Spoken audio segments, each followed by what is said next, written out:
We walked across the market square. It had stopped raining and the sun was even shining now. I queued up at a small trader, asked for potatoes, tomatoes and apples. At the fish stall, I bought a fillet of the cheapest fish and had it cut into chunks. After that we continued onwards, slowly up the steep road leading to the villas and the cemetery. On Fred's grave a candle was burning. Somebody, presumably his son or daughter, but definitely not his wife, had put it there. They had taken on the care of the grave because they had inherited Fred's flat, money and shares. His wife, from whom he had long been separated, but never divorced, got the widow's pension. I plucked at the plants that were growing in a bowl. There was not a lot to do.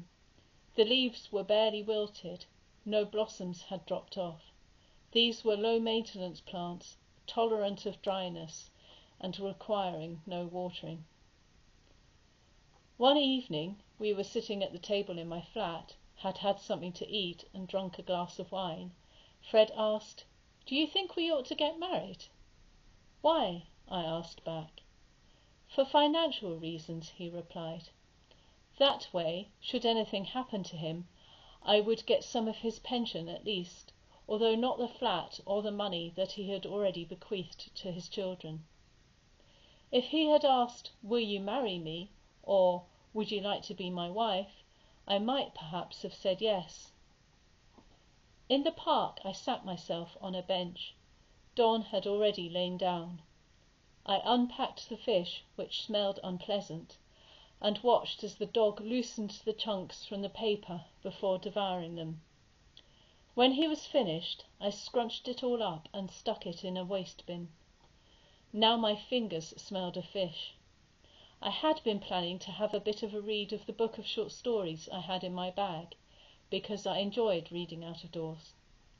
Don could have found a spot to lie in on the grass for the while. Main thing, we were in the fresh air.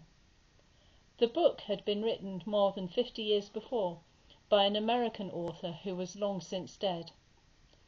One of the stories was about a woman who goes to visit her husband in a lung clinic. She knows he is going to die. Friends she has been dining with drive her to the hospital.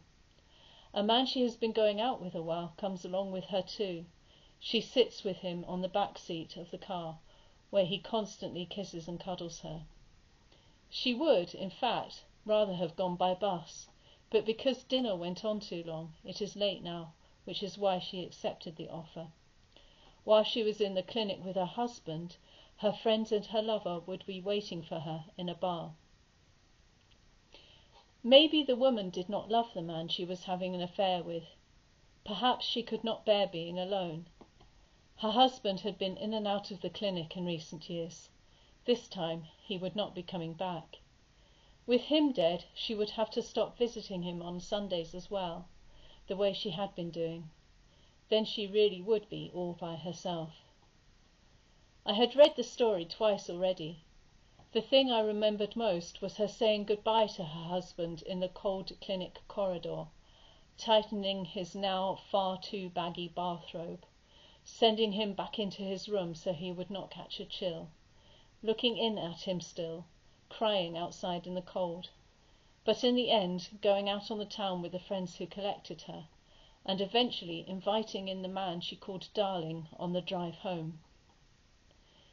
When Fred died, I was not there.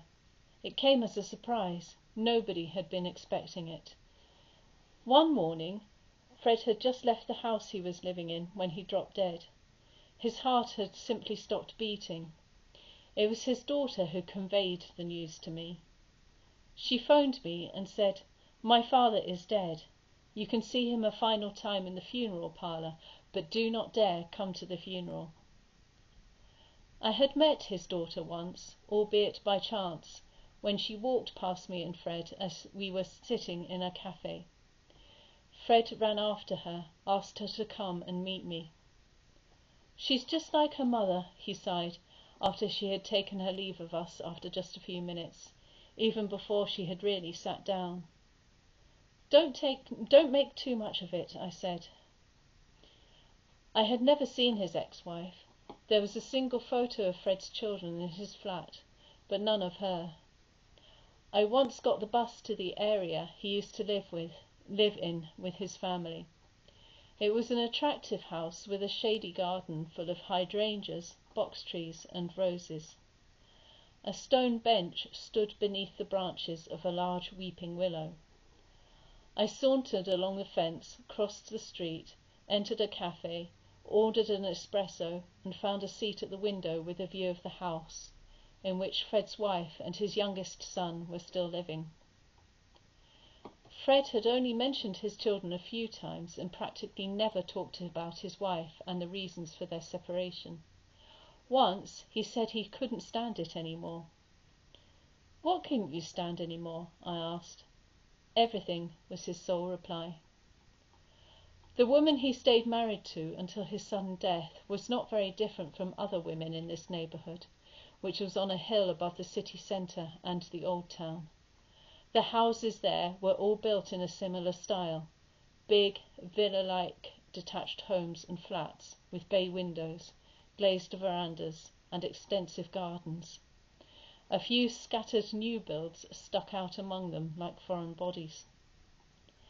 I had been sitting for more than 2 hours in that bakery cafe, eaten a piece of cake, drunk some tea and finally a glass of bubbly, when Fred's wife came out of her house at last, opened the garden gate, stepped onto the pavement and walked towards the centre of town. She wore patent leather shoes and a well-fitted checkered twin set, and her hair was cut and dried comme il faut. I have no idea why I absolutely had to see her.